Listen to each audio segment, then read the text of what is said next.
Sepak bola memiliki berbagai macam gaya permainan, ada catenaccio dan kick and rush, serta sejumlah pola permainan lain dengan berbagai sebutan, seperti gaya bertahan pragmatis parkir bus dan heavy metal football. Dan pada era 2009 hingga 2012, Barcelona pernah mendominasi sepak bola Eropa dengan tiki-takanya. Ya, ketika itu bersama Pep Guardiola, El Barça menjadi tim yang paling ditakuti.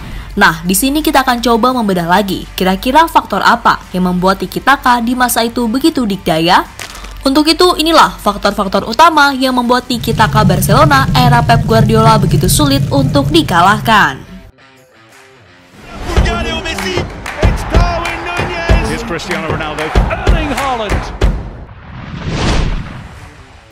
Pengaruh Johan Cruyff. Peletak dasar strategi tiki-taka bermuara kepada Johan Cruyff, seorang jenius sepak bola dari Belanda yang pernah menangani Barcelona pada 1988 hingga 1996. Ya, pelatih yang juga mantan pemain Barcelona itu pernah memenangi 4 gelar Liga Spanyol berturut-turut dan memenangi Piala Eropa 1992 sebagai pelatih.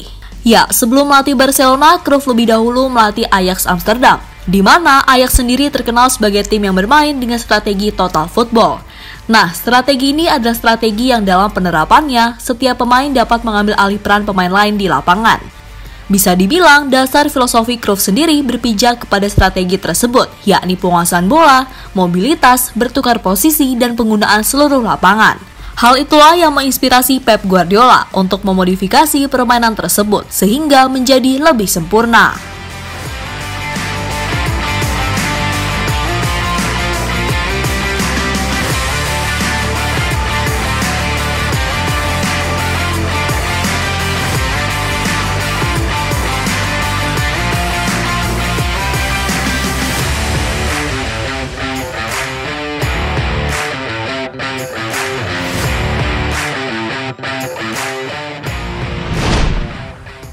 Pengaruh Marcelo Bielsa.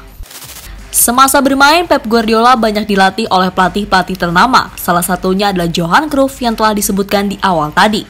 Nah, selain Johan Cruyff, ada pula Marcelo Bielsa, kendati secara sejarah, Guardiola tak pernah bermain di bawah arahannya.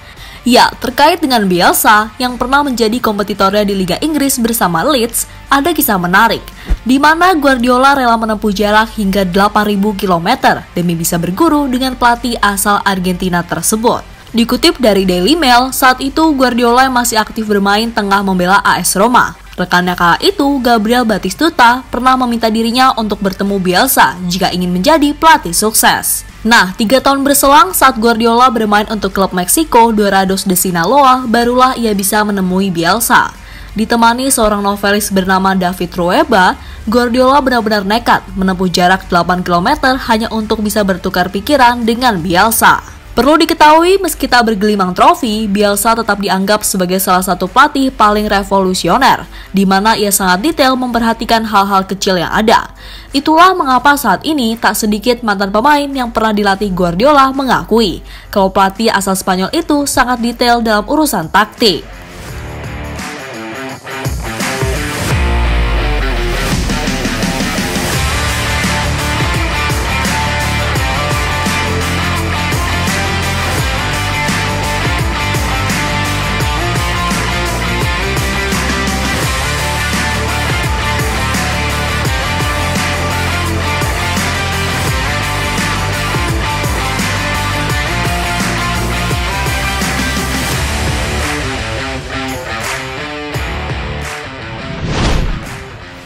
Keberadaan duo Xavi dan Iniesta.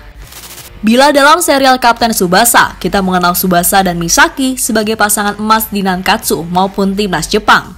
Nah, di Barcelona dan timnas Spanyol ada kombinasi Xavi Iniesta yang mampu menyihir jutaan pasang mata. Ya, keduanya seringkali membuat passing-passing ajaib yang sangat merepotkan lawan.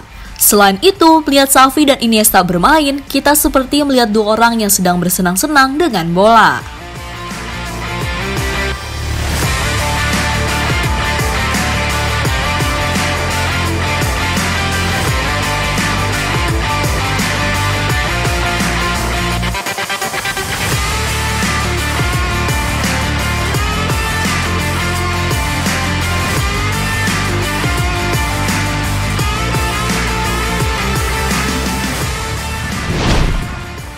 Sergio Busquets, pahlawan dalam senyap.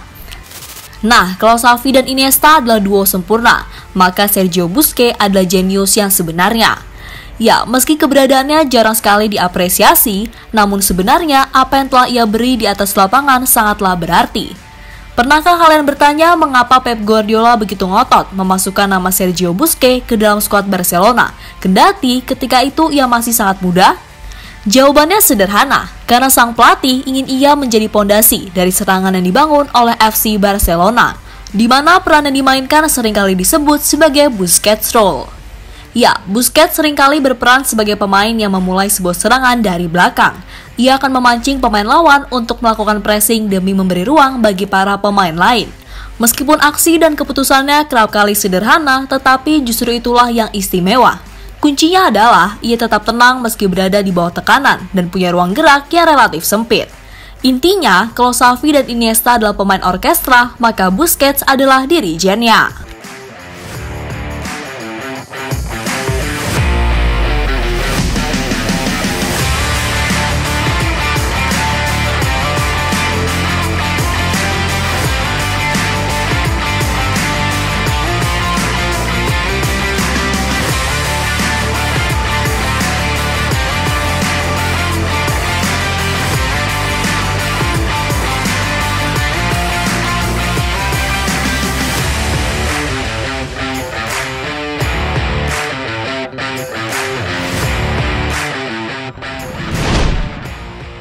Messi sang penyempurna tiki-taka.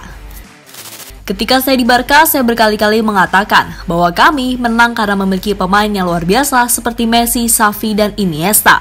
Itulah pengakuan dari seorang Pep Guardiola, bila sistemnya tak akan berjalan segila itu kalau di Barca tak ada trio Messi, Xavi, dan Iniesta. Khusus Messi, ia bisa dibilang adalah penyempurna dari sistem tersebut. Yang paling mencolok adalah saat Guardiola mengubah peran Messi sebagai false nine. Dari situ permainan Barca semakin mengerikan dan statistik Messi juga menjadi meroket.